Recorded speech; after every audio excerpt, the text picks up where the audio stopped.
এই উম্মতের এত বৈশিষ্ট্য, এই উম্মতের এত মর্যাদা, এই উম্মতকে আল্লাহ শ্রেষ্ঠত্ব বলে আখ্যায়িত করলেন।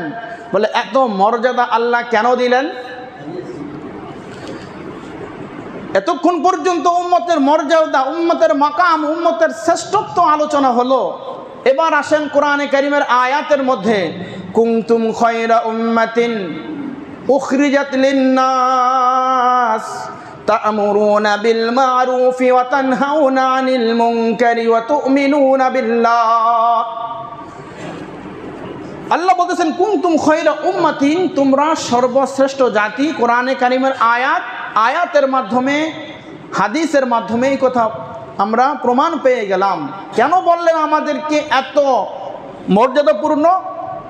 আল্লাহ আয়াতের পরের অংশে বলতেছেন, পরের বাক্যে বলতেছেন, উখরিজাত লিন-নাস, উখরিজাত তোমাদেরকে সৃষ্টি করা হয়েছে, লিন-নাস বলে মানুষের, মানব জাতির কল্যাণের জন্য, মানুষের শান্তির জন্য, মানুষকে দ্বীন ইসলামের দিকে উদ্বুদ্ধ করার জন্য, উৎসাহিত করার জন্য তোমাদেরকে সৃষ্টি করা হয়েছে।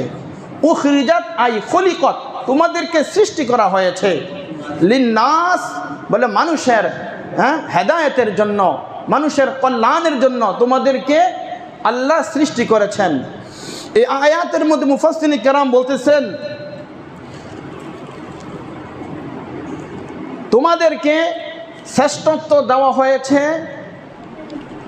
তোমাদেরকে শ্রেষ্ঠত্ব বলে অবহিত করা হয়েছে এই কারণে, শর্ত হলো তিনটা। বলে তিনটা কাজ যদি তোমরা করতে পারো তাহলেই হবে তোমরা সর্বোত্তম সর্বশ্রেষ্ঠ জাতি। সুবহানাল্লাহ। তিনটার মধ্যে আল্লাহ বলতেছেন, তোমরা প্রত্যেকেই দায়িত্বের ব্যাপারে সতর্ক হও।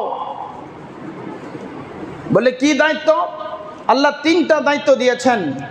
উখরিজাত লিন-নাস, তোমাদেরকে মানুষের কল্যাণের জন্য বের করা হয়েছে, আবির্ভাব করা হয়েছে। তা'মুরুনা বিল মা'রুফ, তোমরা সৎ কাজে আদেশ করবে। তা'মুরুনা বিল মা'রুফ ওয়া তানহাউনা আনিল মুনকার, এবং অসৎ কাজ থেকে মানুষকে বাধা প্রদান করবে। ওয়া তু'মিনুনা বিল্লাহ, এবং আল্লাহর প্রতি ঈমান আনবে। এই তিনটা দায়িত্ব এবং কর্তব্য হলো তোমাদের। যদি এই তিনটা দায়িত্ব এবং কর্তব্য তোমরা পরিপূর্ণভাবে পালন করতে পারো, যথাযথভাবে আদায় করতে পারো, তাহলে তোমাদেরকে ওই সকল লোকদেরকেই বলা হয়েছে কুনতুম খায়রা উম্মাতিন উখরিজাত লিন-নাস। এখানে কুনতুম এই শব্দের মধ্যে কুনতুম এর মিন, এই মিনটি অংশবোধক শব্দে, অংশবোধক হরফে অর্থবোধক হিসাবে বর্ণনা করা হয়েছে। অর্থাৎ তোমাদের মধ্যে কিছু মানুষ যেন সৎ কাজে আদেশ করে। এখন পুরো পৃথিবীর সকল মানুষ সৎ কাজে আদেশ করবে এমনটা কখনোই হবে না। পুরো পৃথিবীর সকল মানুষ একসাথে ঐক্যবদ্ধভাবে, দলবদ্ধভাবে সৎ কাজের আদেশ করবে, এটা কখনো হয় না। বলে এটা সমস্ত উম্মতে মুহাম্মাদির জন্য এটাকে ফরজ করে দেওয়া হয়েছে, অর্থাৎ ফরজে কিফায়া।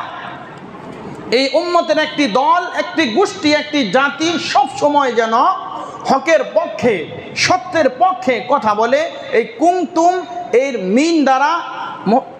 মিম দ্বারা মুফাসসিরিন কেরাম এই অংশবোধক অর্থাৎ আংশিক কিছু মানুষ, কিছু জাতি, কিছু দল, কিছু গোত্র, তারা সত্যের পথে সব সময় কাজ করে যাবে। এই ক্ষেত্রে ইবনে মাজার মধ্যে হাদিস রয়েছে, লা তাজুলু তাইফাতুম মিন উম্মতি কাওয়ামাতান আলা আমিরিল্লাহ আযজা ওয়া জাল লা ইয়াদুররুহুম মান খাযালাহুম হাত্তা তাকুমুস সাআ। নবীজি বলছে, আমার উম্মত কান খাড়া করে শোনো, তোমাদের কোনো চিন্তা নাই, তোমাদের কোনো টেনশন নাই। বলে লা তাজুলু তাইফাতুম মিন উম্মতি কাওয়ামাতান আলা আমিরিল্লাহ, বলে কিয়ামতের শুরু থেকে যেই দিন পৃথিবী ফানাফিল্লা হয়ে যাবে, ধূলিসাৎ হয়ে যাবে, ভুসি হয়ে যাবে, আল্লাহ যেদিন পৃথিবী ধ্বংস করে দিবেন ওই দিন পর্যন্ত একটি দল এমন থাকবে যে তারা দ্বীন ইসলামের উপরে হকের পথে, সত্যের পথে, ন্যায়ের পথে, সৎ কাজের আদেশের প্রতি তারা এমন কঠোর থাকবে বলে পৃথিবীর অন্য কোনো জাতি, অন্য কোনো দল, অন্য কোনো মানুষ তাদেরকে এই হকের পক্ষ থেকে, সত্যের পথ থেকে তাদেরকে কখনোই দূরে সরাতে পারবে না। বলে হাজারো চেষ্টা করলেও তাদেরকে এই হকের পক্ষ থেকে, ন্যায় বিচারের পক্ষ থেকে বলে সত্যের আদেশ দানের ক্ষেত্রে বলে কখনোই তারা পিছপা হবে না। সুতরাং তোমরা কোনো চিন্তা করো না, পুরা পৃথিবীর সমস্ত মানুষও যদি বলে দ্বীন ইসলাম এবং সত্যের বিরুদ্ধে চলে যায়, বলে অসৎ কাজে চলে যায়, তবুও একটা দল আল্লাহ এমন রাখবেন যেই দলটি পৃথিবীর সূচনা লগ্ন থেকে শেষ পর্যন্ত বলে তারা সত্যের পথে, হকের পথে তারা হক কথা বলবে। ইবনে মাজাহ শরীফের মধ্যে হযরত হুযায়ফা রাদিয়াল্লাহু তাআলা আনহু হাদিস বর্ণনা করেন। তাহলে কুনতুম এর আংশিক যেই শব্দের অর্থ, এটা একভাবে বর্ণনা হলো। দ্বিতীয় বর্ণনা হলো এই কুনতুম এর মিন এই হরফটিকে বর্ণনামূলক অর্থে ব্যবহৃত হয়েছে, অর্থাৎ পৃথিবীর সমস্ত মানুষ তারা যেন মানুষকে অবাধ্যতার ক্ষেত্রে সতর্কতা অবলম্বন করে, তাদেরকে নিষেধ করে। এটা হলো আলাল উম্মাতিল ইজমা, উম্মতের ইজমা হলো সকলের উপর এই অসৎ কাজে বাধা প্রদান করা তাদের ঈমানি দায়িত্ব। তো কুনতুম খায়রা উম্মাতিন উখরিজাত লিন-নাস, আল্লাহ বললেন সত্যের পথে, হকের পথে সৎ কাজের আদেশ তোমাদেরকে দিতে হবে, অসৎ কাজে বাধা প্রদান করতে হবে। বলে যদি করো তাহলেই তোমরা এই জিম্মাদারি থেকে তোমরা বাঁচতে পারবে।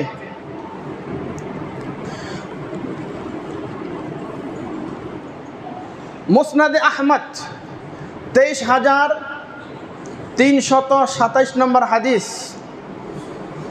মুসনাদে আহমদ এর কিতাবের মধ্যে রয়েছে রাসূল করিম সাল্লাল্লাহু আলাইহি ওয়াসাল্লাম বলতেছেন, ওয়াল্লাযী নাফসি বিয়াদিহি লাতা'মুরুন্না বিল মা'রুফ ওয়া লা তানহাউন্না আনিল মুনকার আও লা ইউসাল্লিতান্নাল্লাহু আলাইকুম শিরারাকুম সুম্মা ইয়াদউ খিয়ারুকুম ফালা ইউস্তাজাবু লাহুম আও কামা ক্বালা আলাইহি সালাতু ওয়াস সালাম। মুসনাদ আহমদ এর 23,327 নম্বর হাদিসের মধ্যে জনাবি মুহাম্মদুর রাসূলুল্লাহ সাল্লাল্লাহু আলাইহি ওয়াসাল্লাম বলতেছেন, ওয়াল্লাযী নাফসি বিয়াদিহি, ওই সত্তার কসম, ওই রবের ইজ্জত এবং জালালের কসম করে আমি বলতেছি যার হাতে আমি মুহাম্মাদের প্রাণ রয়েছে। আল্লাহর ইজ্জতের কসম, যার হাতে আমি মুহাম্মাদের প্রাণ রয়েছে, লাতা'মুরুন্না বিল মা'রুফ ওয়া লা তানহাউন্না আনিল মুনকার, অবশ্যই অবশ্যই তোমরা সৎ কাজের নির্দেশ দিবে এবং অসৎ কাজ থেকে মানুষকে বাধা প্রদান করবে। হাদিসের পরের অংশে বলতেছেন, আও লা ইউসাল্লিতান্নাল্লাহু আলাইকুম শিরারাকুম, যদি তোমরা সৎ কাজের আদেশ না করো, অসৎ কাজ থেকে মানুষকে বাধা প্রদান না করো, তাহলে আমি তোমাদের উপরে, আও লা ইউসাল্লিতান্নাল্লাহু আলাইকুম, তাহলে আমি তোমাদের উপরে শিরারাকুম, এমন এক জালেম শাসক তোমাদের উপর আমি চাপিয়ে দিব। সুম্মা ইয়াদউ খিয়ারুকুম, সুম্মা ইয়াদউ, অতঃপর তোমরা দোয়া করবে। খয়রুন, ভালো লোকেরা, এক বচন, বহু বচন হইল খয়রুনের জমা খিয়ারুন, উলামায়ে কেরাম বহুত এখানে আছেন।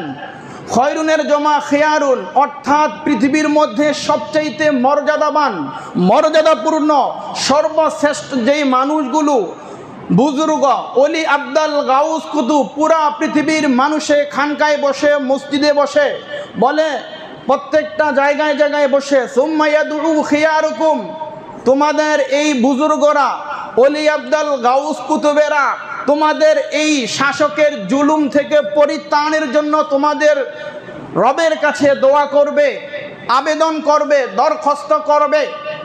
ফালা ইউস্তাজাবু লাহুম, কিন্তু ওই অলি আব্দাল গাউস কুতুব, ওই ইমাম খতিব, ওই বুজুর্গ কারো দোয়ায় আল্লাহ গ্রান্টেড করবেন না, কারো দোয়ায় আল্লাহ কবুল করবেন না। শর্ত কয়টা? দুইটা। ওয়াল্লাযী নাফসিহি বিয়াদিহি, নবীজি বলতেছেন, আমি মুহাম্মদ কসম খেয়ে বলতেছি, ওই সত্তা, ওই রব যার হাতে আমি মুহাম্মাদের প্রাণ, তোমরা যদি সৎ কাজের আদেশ অসৎ কাজের বাধা প্রদান না করো, তাহলে তোমাদের উপরে এমন এক জালেম শাসক তোমাদের উপর আমি চাপিয়ে দিব, যে তোমাদের উপর জুলুম, অত্যাচার, নির্যাতন, নিপীড়ন, জুলুমের স্টিম রুলার তোমাদের উপরে চালিয়ে যাবে। পৃথিবীর গোটা পৃথিবীর মানুষ মিলে, পুরা ওয়ার্ল্ডের বিশ্বের যত অলি আব্দাল গাউস কুতুব আছে সকলে মিলে সম্মিলিতভাবে দলবদ্ধভাবে দোয়া করবে, মসজিদে বসে, খানকায় বসে, বলে তাদের কোনো দোয়া আমি আল্লাহ কবুল করব না। শর্ত দুইটা, সৎ কাজের আদেশ আমরা ছেড়ে দিয়েছি, অসৎ কাজের বাধা আমরা, অসৎ কাজ থেকে বাধা প্রদান করা আমরা ছেড়ে দিয়েছি। বলে আমাদের কারণে আমাদের উপরে পুরা বিশ্বের দিকে আজকে তাকিয়ে দেখুন, প্রত্যেকটা দেশে বলে এমন কোনো দেশ নেই, বলে এমন কোনো দল উপদল, এমন কোনো গোত্র নেই যেখানের মধ্যে এই মানুষগুলো তারা এই দুই কাজ থেকে তারা অনেক দূরে সরে রয়েছে। তাই তো আজকে পুরা পৃথিবীর মধ্যে অশান্তি, অরাজকতা সৃষ্টি হচ্ছে। বলতেছে শুধু এইটা ভাই, পুরা আন্তর্জাতিকভাবে এই দুইটা কাজ থেকে বিরত না। বলতেছে যে ছেলে তার বাবার উপরে জুলুম করতেছে, বাবা তার ছেলের উপরে জুলুম করতেছে, মা তার মেয়ের উপরে জুলুম করতেছে, মেয়ে তার মায়ের উপরে অত্যাচার করতেছে, বউ তার শাশুড়ির উপরে, শাশুড়ি তার বউয়ের উপরে, স্বামী তার স্ত্রীর উপরে, স্ত্রী তার স্বামীর উপরে। বলে এবারে একের পরে এক, রাজা তার প্রজাদের উপরে। বলে সমাজের অধীনস্থ ব্যক্তিরা তার সমাজের উপরে। বলে রাষ্ট্রীয়ভাবেও এই সকল কাজগুলো চলতেছে। বলে এই যে একেবারে বটম টু টপ লেভেল থেকে প্রত্যেকটা সেক্টরে, প্রত্যেকটা ডিপার্টমেন্টে, প্রত্যেকটা জায়গায় জায়গায়, হার জায়গায় এই দুইটা কাজ থেকে আমরা অনেক বিচ্ছিন্ন রয়েছি। বলে যার কারণে আজকে আমাদের এত অধপতন, আমাদের এই অবস্থা। বিগত জুমায় বলেছিলাম, নবী পাক বলতেছেন, মান রাআ মিনকুম মুনকারান ফালিয়ুগাইয়িরহু বিয়াদি ফাইল্লাম ইয়াস্তাতি ফাবিলিসানিহি ফাইল্লাম ইয়াস্তাতি ফাবিকলবিহি ওয়া যালিকা দুআফুল ঈমান। যখন তোমার সামনে কোনো খারাপ কাজ করতে দেখবে, মান রাআ মিনকুম মুনকারান, যখন তোমার সামনে কোনো খারাপ কাজ দেখবে, মারামারি, কাটাকাটি, হানাহানি, সেক্ষেত্রে অবশ্যই কুমতুম এর যে মিন এর শাব্দিক অর্থ একটু আগে বর্ণনা করেছি, আংশিক অর্থবোধক শব্দে ব্যবহৃত হয়েছে। এই মিন হরফটি বলে তোমাদের কিছু মানুষ, তাদের দায়িত্ব এবং কর্তব্য ছিল এই অসৎ কাজ দেখার সাথে সাথে হাত দ্বারা বাধা প্রদান করা। হাত দিয়ে যেহেতু তোমার শক্তি সামর্থ্য নেই, তাহলে জবান দ্বারা প্রতিহত করো। বলে জবান দ্বারাও তোমার সেই শক্তি সামর্থ্য ছিল না, তাহলে তোমার কলব দ্বারা ঘৃণা করো যেই কাজটি হচ্ছে। বলে সমাজে, রাষ্ট্রে, বলে যেই কাজগুলো হচ্ছে, বলে এটা ঘৃণিত নিকৃষ্টতম কাজ। ওয়া যালিকা দুআফুল ঈমান, এটা হলো ঈমানের সর্বনিম্ন শাখা। এবার আসেন, এতক্ষণ পর্যন্ত শুধুমাত্র সৎ কাজের আদেশ, অসৎ কাজের নিষেধ সম্পর্কে আলোচনা শুনলাম। পূর্ববর্তী লোকদের দিকে একটু তাকিয়ে দেখি। কোরআনে কারিমে আল্লাহ রাব্বুল আলামিন ঘোষণা করতেছেন একথা, পূর্ববর্তী লোকদেরকে 3 কারণে শাস্তি দেওয়া হয়েছে।